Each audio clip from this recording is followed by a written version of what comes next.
اور میری نبی کی والدہ کی آنکھیں بند ہو گئی.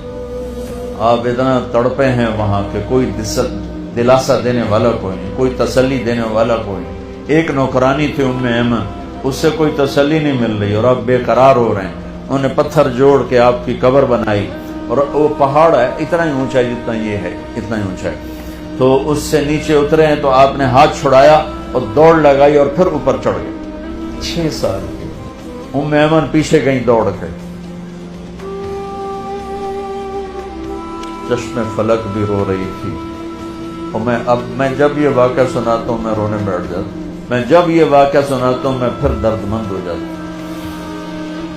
ام ایمن نے اوپر چڑھ کے دیکھا تو میرے نبی ماں کی قبر پر گرے ہوئے تھے, اپنی ماں کی قبر سے چمٹے ہوئے تھے.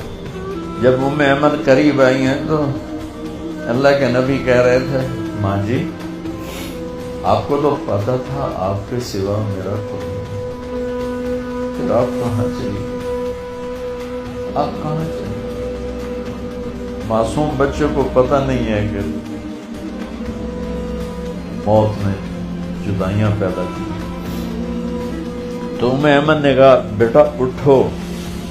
کہ نہیں میں نہیں جاؤں گا. اپنی بہن نہ بھائی نہ ماں نہ باپ کچھ بھی تو نہیں, کدھر جاؤں؟ کہ بس میں نہیں جاؤں گا. ام ایمن نے کھینچا